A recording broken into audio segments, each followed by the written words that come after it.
Shalom saudara-saudara yang dikasihi oleh Tuhan, kita bersyukur kepada Tuhan. Karena di dalam Kristus, jerih payah kita di dalam kehidupan yang fana ini tidak sia-sia. Karena apa yang kita lakukan bagi Dia bernilai kekal. Salam jumpa dalam program Tuhan adalah Gembalaku. Saudara, Alkitab mengatakan di dalam kitab Ibrani pasal 9 ayat 14. Betapa lebihnya darah Kristus yang oleh roh yang kekal telah mempersembahkan dirinya sendiri kepada Allah sebagai persembahan yang tak bercacat, akan menyucikan hati nurani kita dari perbuatan-perbuatan yang sia-sia, supaya kita dapat beribadah kepada Allah yang hidup. Saudara, perbuatan yang sia-sia secara harafiah dapat diterjemahkan sebagai perbuatan orang mati. Saudara, tentu kita memahami apa yang dapat diperbuat oleh orang mati. Tentu tidak ada, saudara. Maka dapat dimengerti hampa, kosong semata-mata. Maka diterjemahkan sebagai sia-sia. Hampa, kosong, tidak ada apa-apanya. Saudara, mengapa Tuhan Yesus perlu mencurahkan darahnya yang mahal itu dan kudus untuk menyucikan hati nurani kita dari perbuatan yang gak ada apa-apanya? Saudara, berapa banyak orang memikirkan atau melakukan perbuatan yang sia-sia sebagai sebuah keisengan. Mereka berkata hanya iseng, yaitu melakukan perbuatan yang sia-sia, hanya iseng. Atau kenapa mereka melakukan perbuatan sia-sia? Sekedar senang-senang. Meskipun dia tahu itu sia-sia. Saudara, mengapa orang dengan gampang berkata hanya iseng untuk melakukan perbuatan sia-sia? Saudara, karena mereka berpikir, apa yang saya lakukan ini tidak punya impact apa-apa dalam hidup saya. Saudara, apakah betul perbuatan sia-sia tidak mempunyai impact yang dahsyat dalam hidup kita? Saudara, mari kita membaca Hosea pasal yang ke-8. Tiuplah sangkakala, serangan laksana Raja Wali atas rumah Tuhan, oleh karena mereka telah melangkahi perjanjianku dan telah mendurhaka terhadap pengajaranku. Kepadaku mereka berseru-seru, ya Allahku, kami Israel mengenal Engkau. Israel telah menolak yang baik, biarlah musuh mengejar dia. Mereka telah mengangkat raja tetapi tanpa persetujuanku. Mereka mengangkat pemuka tetapi dengan tidak setauku. Dari emas dan peraknya mereka membuat berhala-berhala bagi dirinya sendiri, sehingga mereka dilenyapkan. Aku menolak anak lembumu, hai Samaria, murkaku menyala terhadap mereka. Sampai berapa lama tidak dapat disucikan orang-orang Israel itu. Itu dibuat oleh tukang dan itu bukan Allah. Sungguh akan menjadi serpih anak lembu Samaria itu. Sebab mereka menabur angin, maka mereka akan menuai puting beliung. Gandum yang belum menguning tidak ada pada mereka. Tumbuh-tumbuhan itu tidak menghasilkan tepung, dan jika memberi hasil, maka orang-orang lain menelannya. Israel sudah ditelan. Sekarang mereka itu ada di antara bangsa-bangsa seperti barang yang tidak disukai orang. Sebab mereka telah pergi ke Asyur, bagaikan keledai hutan yang memencilkan diri. Efraim telah membagi-bagi hadiah cinta.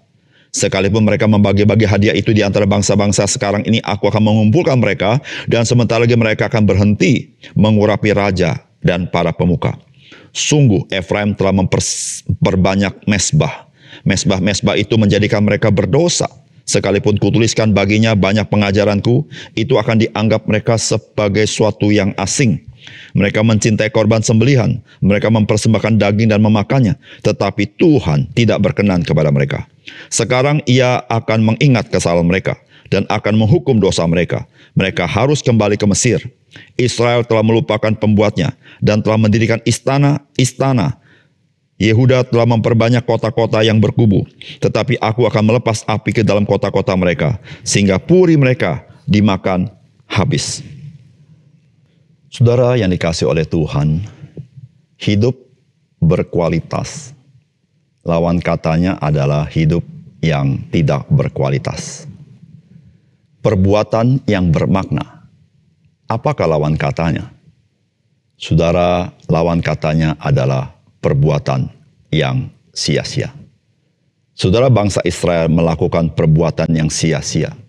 bukan karena Tuhan yang membawa kesia-siaan itu. Tetapi mereka sendiri memilih jalan kesia-siaan itu. Dengan cara apa? Mereka membangun ibadah mereka sendiri. Itu yang disebut dengan ibadah buatan manusia yang tidak sesuai dengan rancangan Tuhan. Saudara, itulah bangsa Israel yang memulainya adalah Raja Yerobeam yang memisahkan diri daripada Yehuda. Saudara, berapa banyak manusia hari ini yang membangun ibadah mereka sendiri yang tidak sesuai dengan rancangan Tuhan. Saudara, apakah pesan firman Tuhan bagi kita hari ini?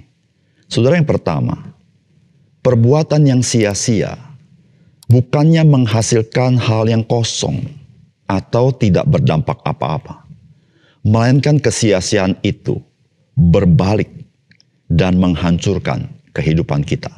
Saudara, firman Tuhan berkata begini, sebab mereka menabur angin, maka mereka akan menuai puting beliung. Gandum yang belum menguning tidak ada pada mereka, tumbuh-tumbuhan itu tidak menghasilkan tepung, dan jika memberi hasil, maka orang-orang lain menelannya. Saudara, dikatakan oleh firman Allah, sebab mereka menabur angin. Saudara, menabur angin itu hampa, saudara. Saudara, kalau orang menabur itu menabur benih, tapi mereka itu menabur angin. Saudara, menabur angin itu tidak ada hasil apa-apa, itu hampa. Tetapi Alkitab memberitahukan kepada mereka, orang yang menabur angin akan menuai puting beliung. Ternyata, saudara, perbuatan-perbuatan hampa, perbuatan sia-sia, itu tidak hilang begitu saja.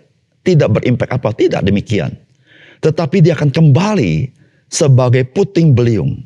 Saudara bayangkan, yang engkau kerjakan perbuatan hampa, tetapi yang kembali itu adalah badai kehidupan yang siap membinasakan engkau. Saudara, firman Tuhan hari ini mengingatkan kepada kita. Jangan kita anggap enteng sedikit pun perbuatan yang sia-sia. Seringkali perbuatan sia-sia kita kategorikan sebagai perbuatan iseng. Perbuatan sia-sia seringkali kita kategorikan sebagai perbuatan hanya untuk senang-senang. Saudara, berapa banyak orang awalnya iseng, tapi lama-lama dia terjerat dan keisengan dia membinasakan dia.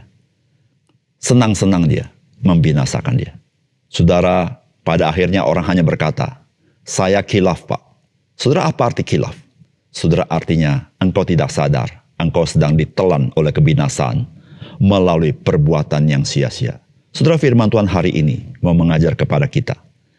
Bagi kita yang menabur angin, jangan lupa, engkau akan menuai puting beliung yang siap membinasakan engkau. Oleh karena itu, saudara, tinggalkan perbuatan yang sia-sia. Mari kita melayani Tuhan. Mari kita melakukan apa yang berkenan kepada Tuhan. Karena orang-orang yang melakukan kehendak Bapa, dia akan hidup. Itu perkataan firman Tuhan.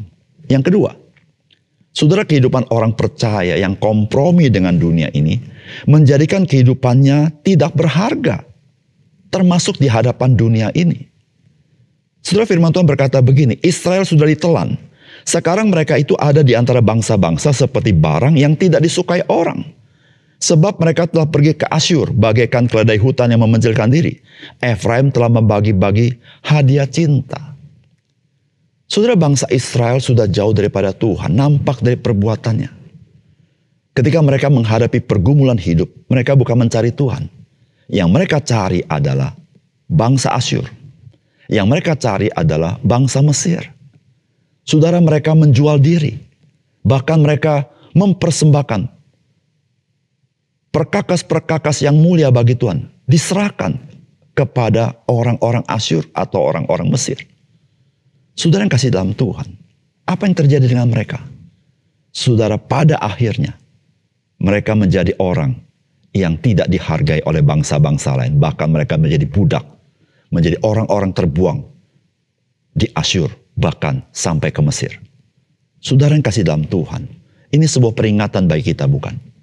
Saudara, jangan pernah berpikir jikalau engkau dan saya sebagai orang Kristen kompromi dengan nilai-nilai hidup duniawi, engkau akan dihargai oleh orang dunia sekalipun. Engkau menjadi orang yang tidak berharga di dunia ini. Karena engkau tidak memberikan sumbangsi apa-apa. Karena engkau dan saya sama dengan dunia ini. Oleh karena itu saudara-saudara, peringatan firman Tuhan bagi kita.